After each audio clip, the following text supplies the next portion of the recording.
Alright guys, so we are going to be doing shortcrust pastry today, and I'm going to be doing a lot more than you guys. And the reason I'm doing a lot more than you is because I'm doing several videos back to back today. I'm doing quiche fruit pie with a decorative lid, so I am making a lot of pastry. However, whatever I have left, shortcrust pastry freezes incredibly well, so I will wrap it up really well and I'll pop that in the freezer for another time. Now, there are certain things that you have to remember when making pastry. Now, all pastries, not all of them, but many of them have different rules, and we are making shortcrust today, which generally means that we should try and keep it as cool as possible.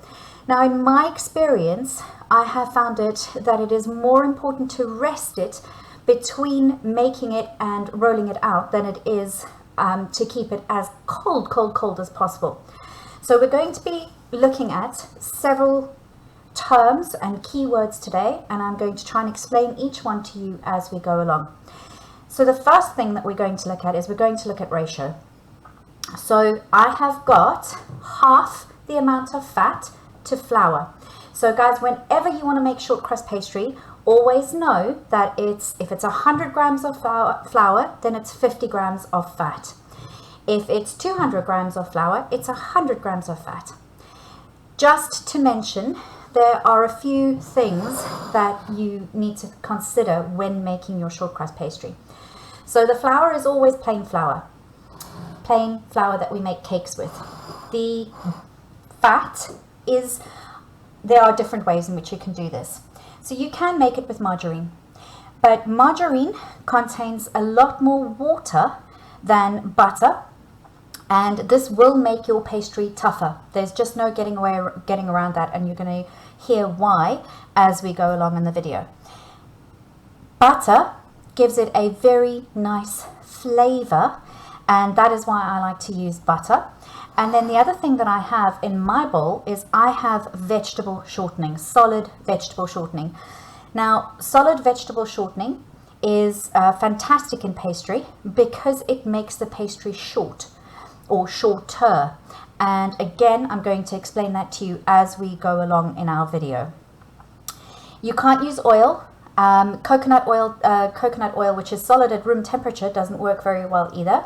But you can also use lard. So instead of using a solid vegetable fat, you can use lard.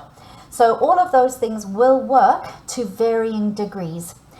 Now, the fat is very important in your pastry because it affects the texture.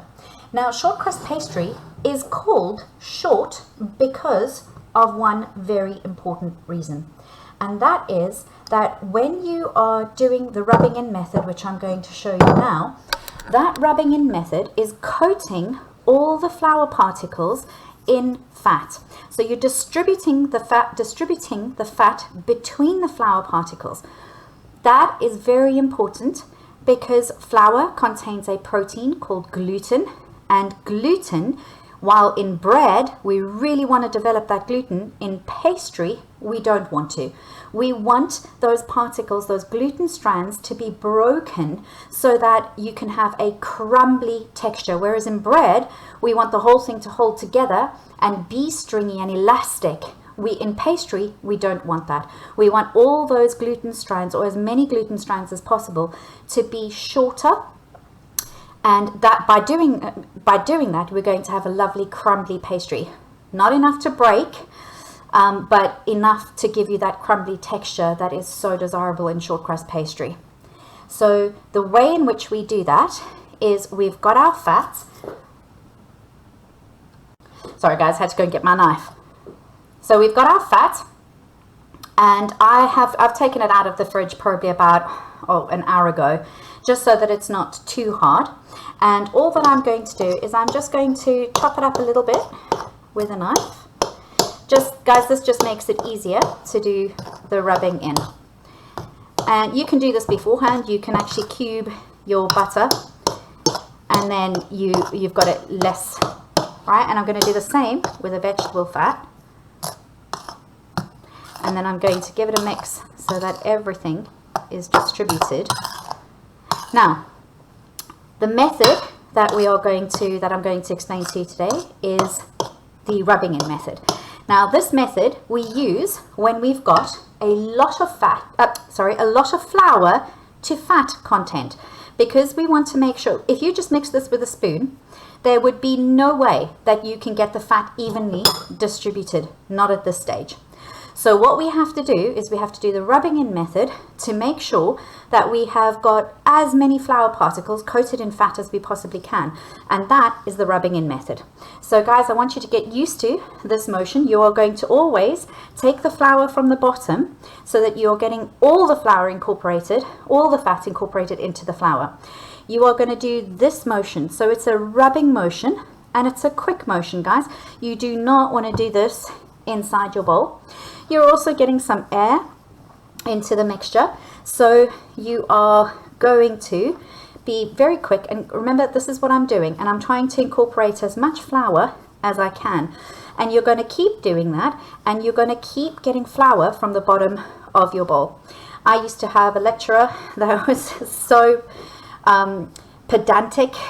She insisted that by the time we finished, we weren't allowed to have any flour on our hands. I'm not that particular. But basically, we want to use our fingertips because our fingertips are generally cooler than the palms of our hands. And we want all our ingredients to sort of be just out of the fridge. So we don't want it to be at room temperature like for a cake. We just want it to be a nice temperature, just so that it's not too cold, so that you can actually work it, because otherwise it'll take you a very long time to do this. And we want to make sure that we are incorporating all that flour. And you can see I keep on lifting so that I'm getting everything incorporated.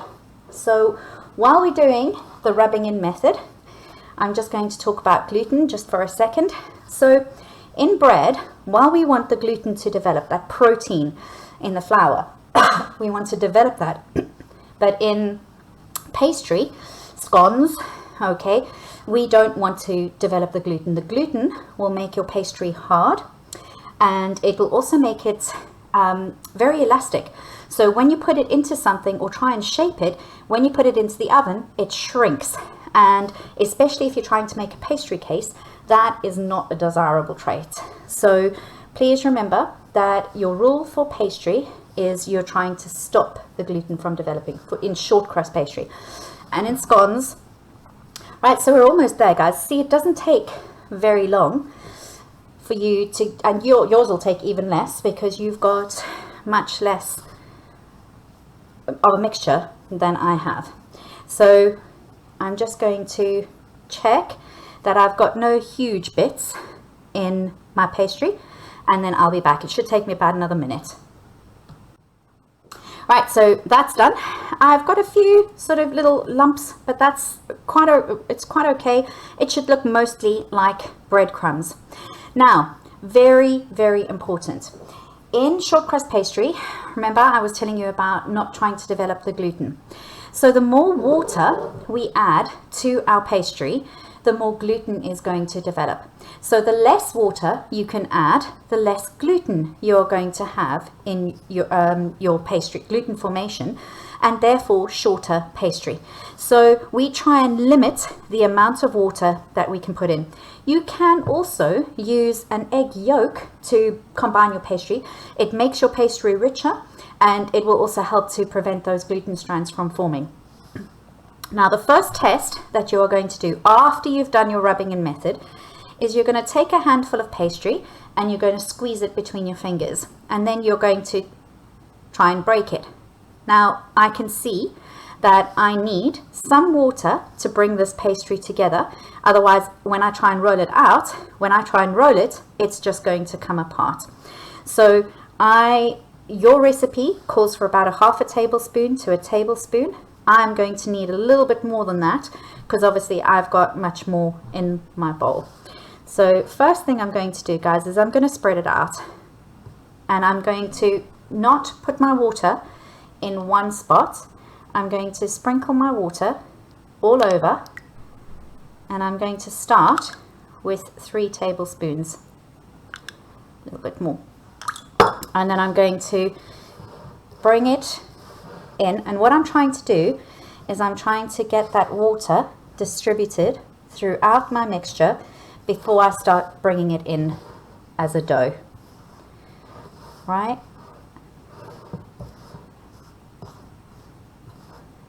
Because otherwise you can actually see it, you get sort of streaks in your dough. Now I think I'm going to need 1 more tablespoon. And guys, your hands are absolutely the best way of judging how much water you need to bring everything together. Just like in bread, when you kneading and everything, you can tell when your dough is ready and when your dough is smoothed out. It's exactly the same with pastry. And once you start forming the dough, you want to work it as little as possible, because again, by working it, you're going to develop those gluten strands. Right, I think we're there.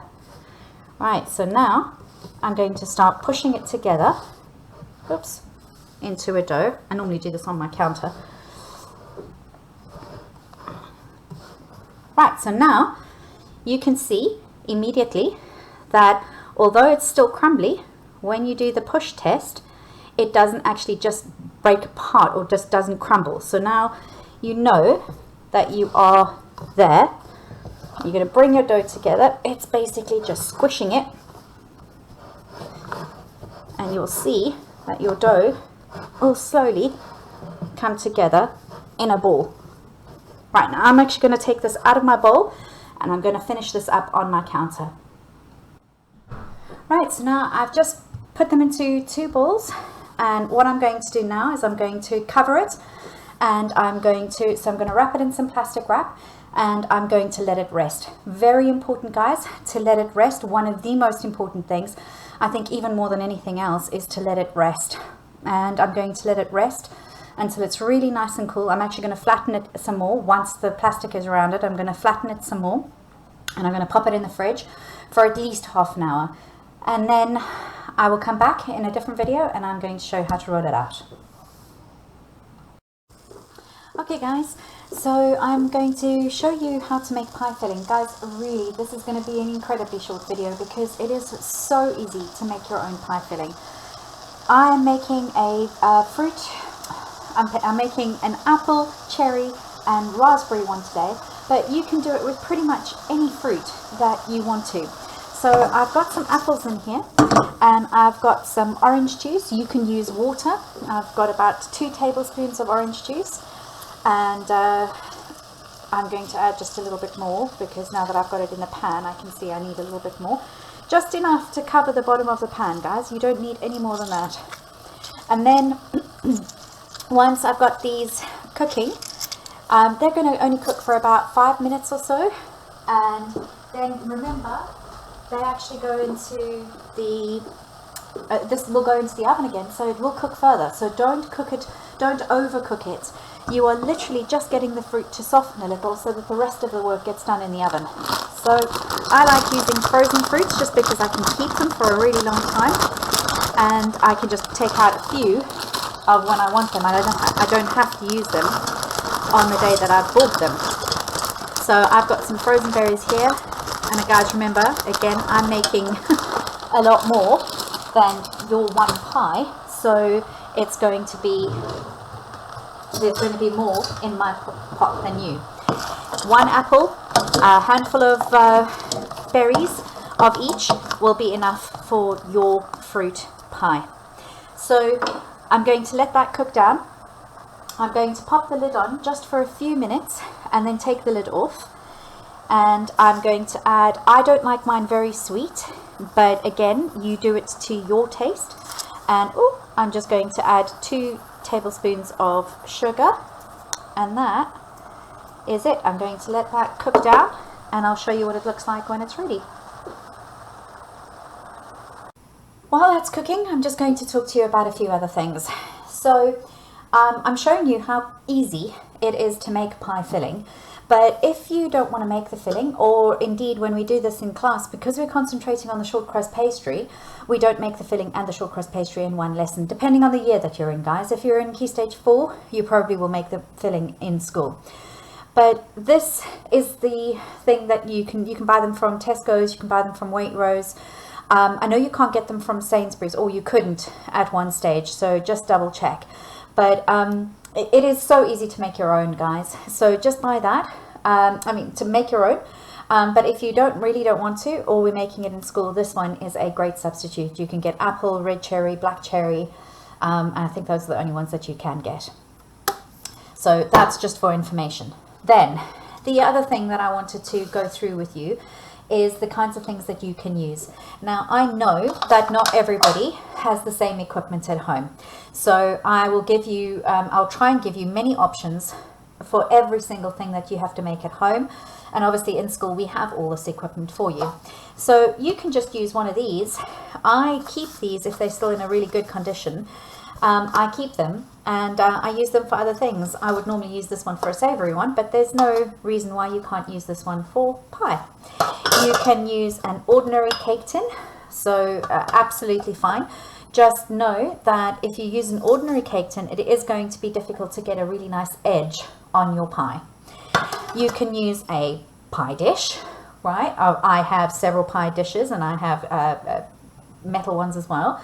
But you can absolutely use this, and this one works really well because you can actually push the pastry on the edges, and there's less chance of the pastry sinking. So if you've got one of those, that's brilliant.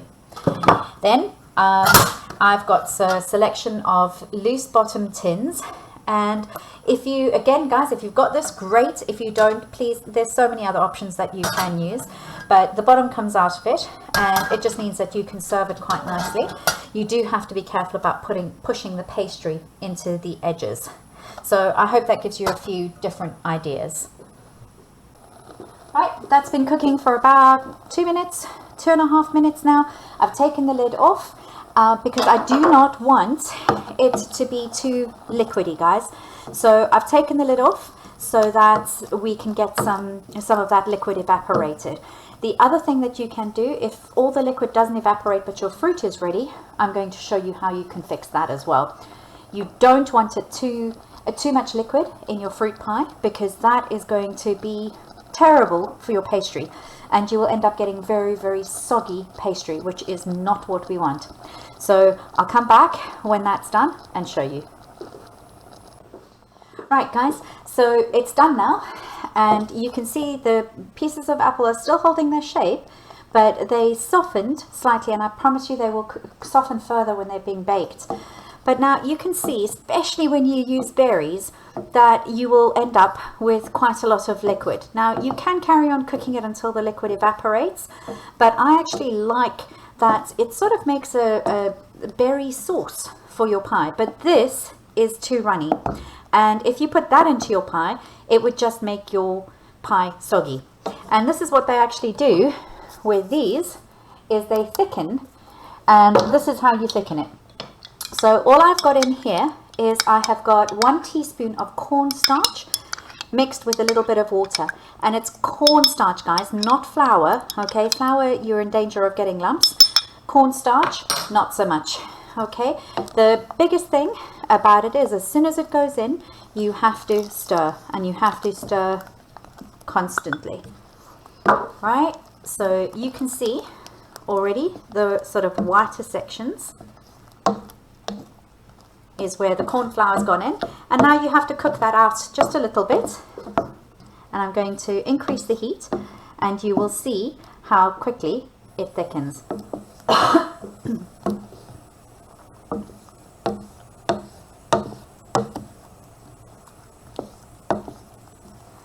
Right, so it's already thickened. Right, you can see it's no longer quite so runny, and I'm going to cook that for another minute or so. Right guys, that's done, and you can actually tell I actually had to add another ½ teaspoon of cornstarch just because I know that it wasn't thick enough.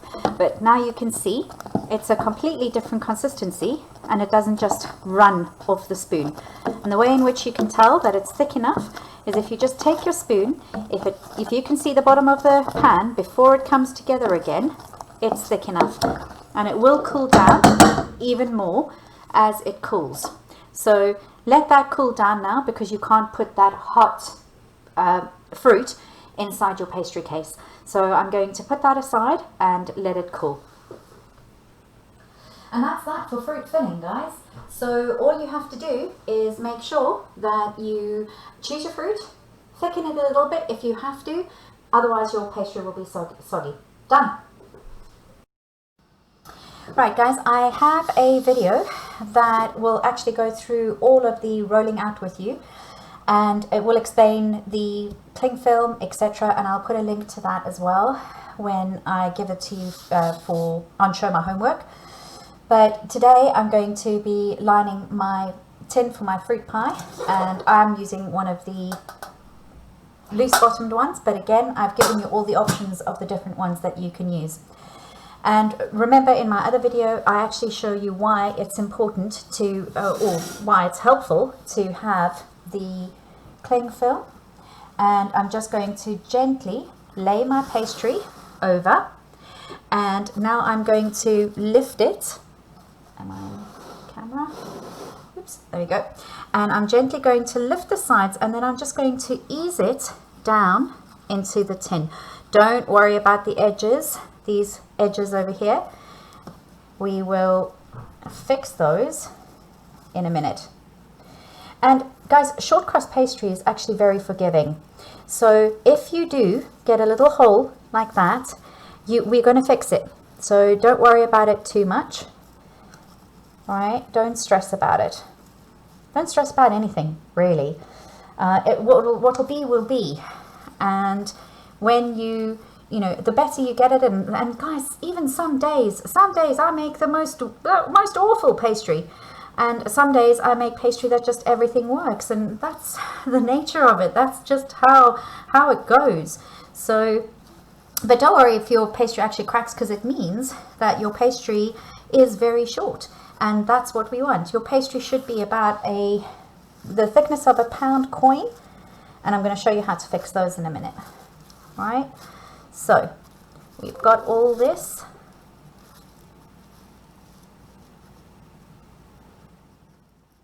Right, and then I'm going to pull this off, and now I'm going to show you how to finish it. So now we've got, just push it down slightly so that you've got more here, and you are going to push into the tin. Now there's various ways in which you can do this. Now you want the decorative edge, guys. You want that fluted edge on your tart or your fruit pie or your quiche or whatever you're making. So push it in and keep going around, and I will show you another little trick in a minute, but I tend to not use it because I find my fingers easier. So I do that, and I just keep going all the way around. Ooh, be careful when you've got nails. Right, keep going around and pushing your pastry in to the little edges and the little spots. Now take some of your pastry from the side and then just push it into, now guys, you're not going to see that. No one's going to see that. Okay, and just make sure you've got no holes anywhere. Use your curved finger if you need to push it into an edge or a corner.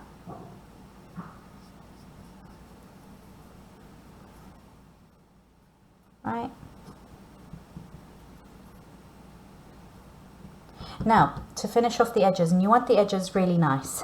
So the way in which you're going to do that, if you've got any like really big holes that you want to fill, you can simply attach some more pastry. Now remember guys, this is going to have a lid, so you're not going to see any of that.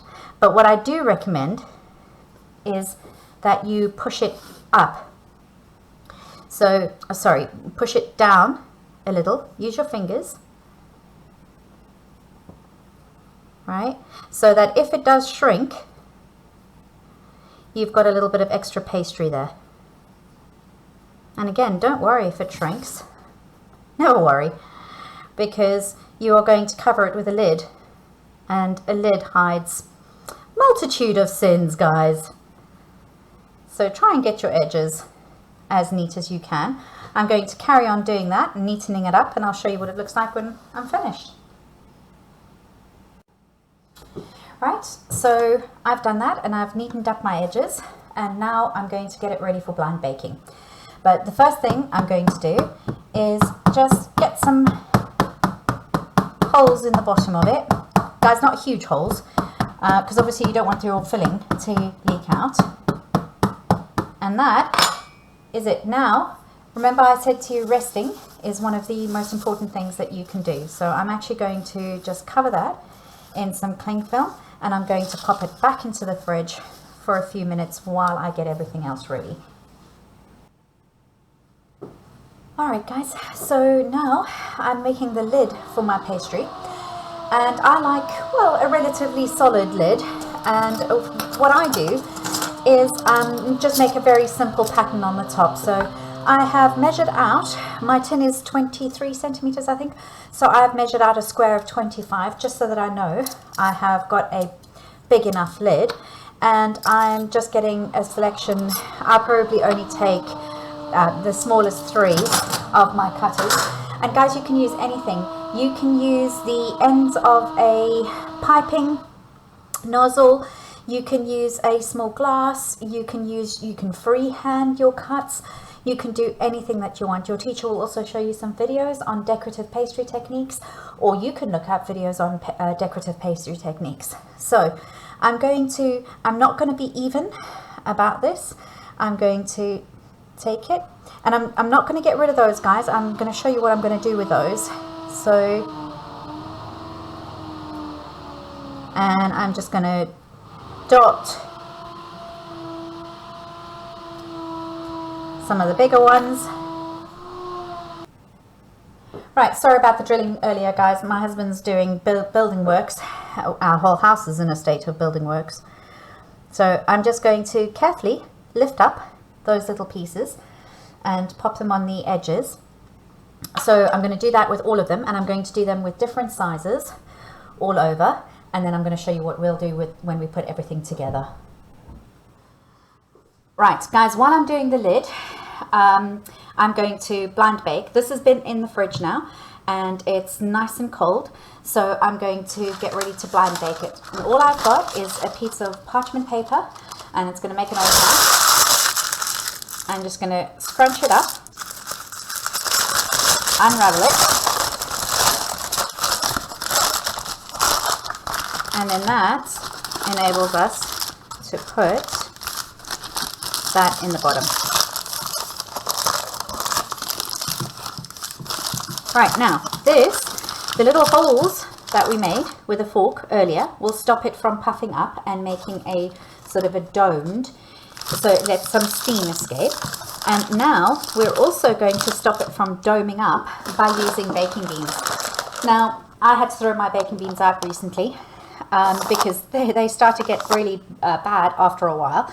But you can use any dried beans. I've just bought some. They're very cheap from Tesco's. I wouldn't go out and buy the ceramic ones, guys, because you need a lot of them, and they're expensive. They're £5, I think, for a little tub, and you need about 3 tubs for this kind of tin. So I never use that. But guys, you can use anything. You can use coins. I've used coins before. Obviously, you aren't going to have them touching your pastry. You can use rice. You can use any dried ingredient. Just make sure that you sort of push them into the edges, because you want the sides of your pastry to also stop from pulling away from the edge, and make sure that you've covered it. Now, because I've got a loose bottom tin, I've actually put it onto another tray. That is going to go into the oven for about 5-6 minutes. Just keep checking your outside, making sure that it's not getting too dark. And then once I've done that, I'm going to pull off the parchment paper and I'll be back to show you. Right, guys, so I'm back with the lid, and this is why it is so nice to use the cling film. You don't have to scrape, you're not going to damage your pastry. I'm literally just using my fingers underneath the cling film to just push up the little cutouts that I've made. Sometimes they come out with the cutter, so you don't have to do this, but a lot of the times they get stuck in the pastry, and then you have to get them out carefully with a knife. You can damage your lid, you can damage the little pieces of cut pastry, so that's why I like doing it like this. So there, my lid is ready. I might make a few more once I've got it on, but I think that'll do it. And then when my pastry is finished blind baking, I'll show you what happens with that. Hi guys, sorry, camera problems there. So now I have my baking beans. Sorry, not my baking beans. This has now come out of the oven after being in for about 7 minutes, I think it was. And now I'm very carefully going to lift it. Please do it carefully because you don't want any of it to lift the pastry at the bottom. And you're going to lift gently. And I've got a bowl next to me, ready, ceramic bowl, heat-proof bowl for the beans so that they can cool down. But now you can see that the sides are almost done, but the bottom needs a little bit more. So it goes back in the oven for about 5 or 6 minutes. Apologies, my oven is very noisy. Right, so that goes back in the oven for 5 or 6 minutes. Right, while we're waiting for the blind baking to finish, I forgot to mention to you while I was rolling out the pastry, the term plasticity. And the term plasticity, again, is the science part of pastry, and plasticity is the fact that fats can be spread and manipulated and shaped, all right? So if they become part of something else, like pastry, they add to the capability of that ingredient to be more plastic. So the more plasticity you have, the more you are able to manipulate it, and to shape it and to spread it. So plasticity is very important in things like doughs and pastries. Right guys, that's come out of the oven now, and you can see that the pastry bottom has changed color. Now if you wanted to make a tart that wasn't baked further, then you could let this cool and just take it out of the tin. But as I'm going to still be baking, I'm going to leave this to cool down just a little because it's very hot now, and then I'll come back and show you exactly how we're going to put it together. Right guys, so now we're just going to finish up our fruit pie, and I'm going to show you how we're going to do that. So I'm going to take my pie filling, and that's going to go in. It's absolutely delicious, and I'm just going to pop that in.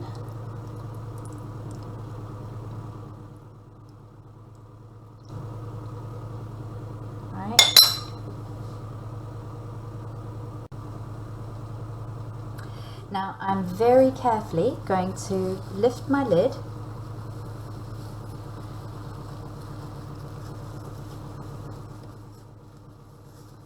and I'm going to put my lid over. Ooh, there you go.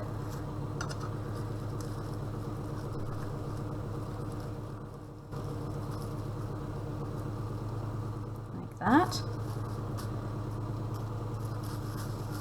Going to move it over just a little. It cracked a little, not a problem.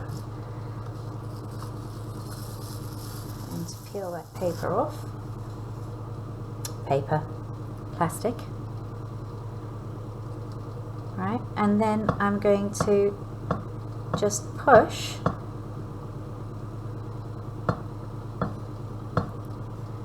down on my edges of my pastry, making it really nice and even. Oh, missed a bit there. We can cover that up in a minute.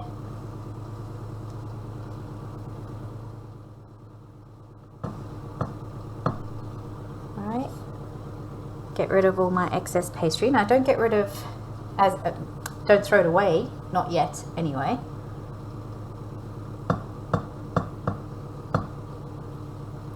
Because I'm going to do some little decorative techniques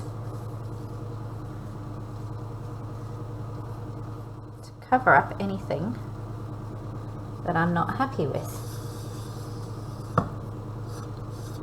Alright, just want to get rid of some of this on the tray. Now I've kept it on the stone. You can use a baking tray, just purely because I want to make sure that I don't touch the bottom, because remember I've got a loose bottom tin. Right, so now I'm just going to go and get my cutters again. Hold on. Right, so now what I've got here next to me is I have got, oh, wrong way. I have got some egg and a pastry brush, and you can just use your fingers, guys, which I use most of the time. And I'm going to pop the little shapes right next to and sort of over, and I'm using the egg as glue, and then I'm also going to use it as a glaze. So I'm going to do just those things, and then I'm going to show you a little bit how I'm going to tidy up the edges, especially there where I got it along the actual cut out where it cracked. Right, and then the last thing I'm going to do is very gently, I'm just going to glaze over. And you see where the pastry cracked, I just added a few more of the little pastry cutouts. So I'm going to glaze this whole thing, and then I'll be back. Right, and then the last thing that I'm going to do, and guys, this is just purely for, you know, aesthetic purposes, to make it look pretty. You don't have to do this. You can glaze with, as I said in my other videos, you can glaze with milk. You can don't have to glaze with egg, and it will work. It just might not be quite as dark when it comes out of the oven. So this is granulated demerara sugar, and it's one of the, it's not as fine, but you can use granulated sugar, you can use caster sugar, anything that you have to hand. You don't have to use brown sugar. Right, and then that's going to go into the oven for a good 25-30 minutes until it's lovely and golden on top. Remember, the base is already cooked, and then I'll show you what the final product looks like. Alright guys, there we have it. A fruit pie with a decorative crust, and I hope to see loads and loads of different ideas. Have a look on the internet, have a look at YouTube videos, and see if you can come up with some of your own unique designs. And I will I look forward to seeing your pictures. Serve it with some ice cream, custard, cream. Lovely.